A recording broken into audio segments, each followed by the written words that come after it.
This is Kin Lian. I want to give my views about the high-speed rail.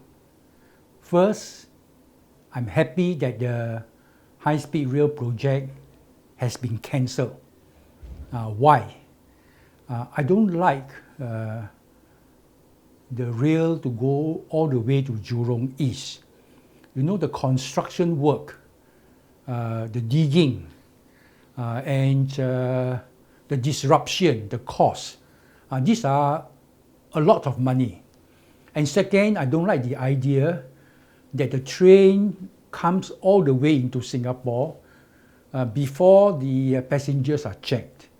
Now, we already asked the Malaysian Railway, the KTM, move out from Tanjong Pagar, go to JB.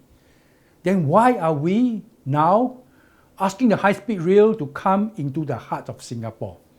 So I'm quite happy that it is cut. Now, I am all in favor of improved transportation in Malaysia. Singapore is very small. We go to Malaysia. I'm all in favor of having a good train service.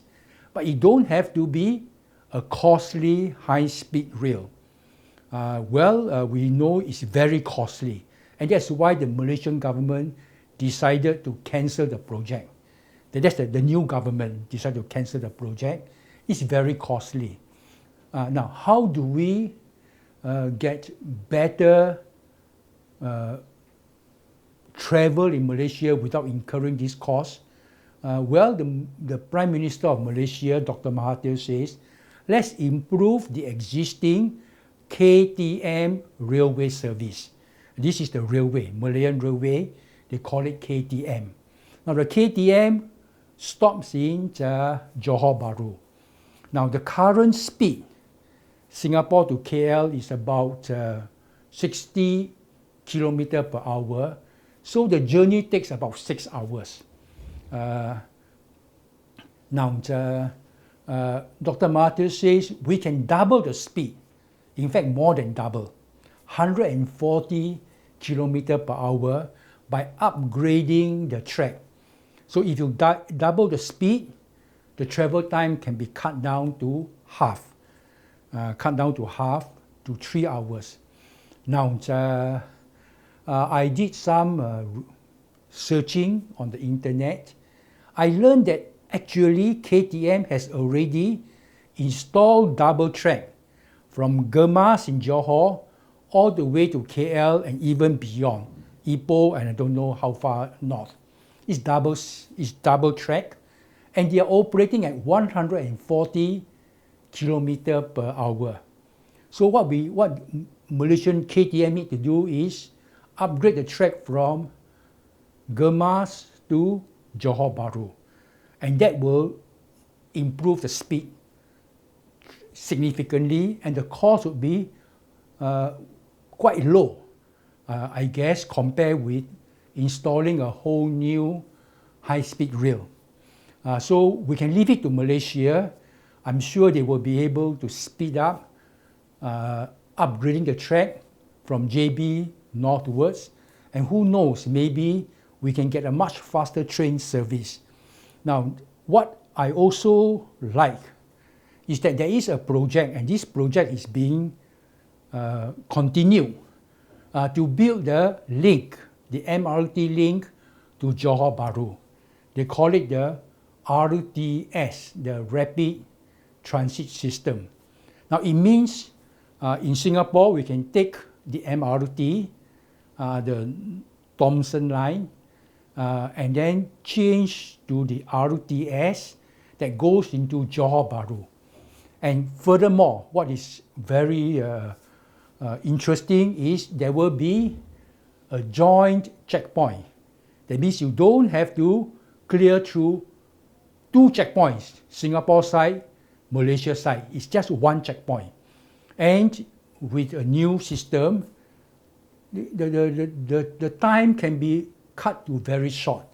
Now, we know the people who travel to Johor Bahru, sometimes we have to spend 2 hours clearing through 2 checkpoints during peak time, maybe even longer. would it be very nice to have one checkpoint, maybe reduced to 10-15 minutes, or maybe a bit longer during peak hours? That's a big time saving. Now, after the checkpoint, to move to the KTM station is just a short walk. So maybe this is a better arrangement. Therefore, I'm very happy that the high-speed rail is cancelled. We don't have to spend too much money building the Singapore end of that connection, and we can replace it by a more cost-effective and, in my opinion, a better alternative. Now, there's still a question. Malaysia has to pay a penalty, 500 million ringgit, to cancel the project. Of course, the Malaysian government wants to see whether this penalty can be reduced. And the Singapore government says, but we did spend all this money. I just want to say, not only Singapore spent, Malaysia also spent money. You know, the consultancy, the studies, the preparation. So both sides do incur the cost. So I do hope that the Singapore government will say, we waive this penalty. It will lead to very good relations, I'm sure. It will be very much appreciated. And this is not a big amount. We are used to spending billions here, billions there on many infrastructure projects. So maybe this penalty we can waive, and maybe we can, together with Malaysia, work to improve the flow of people through the MRT link to JB, and through an upgraded KTM system from JB onwards. And I do hope that in the future, the people of Singapore and the people of Malaysia, there could be more flow, more travel, and we can build up our relationship and friendship. Thank you.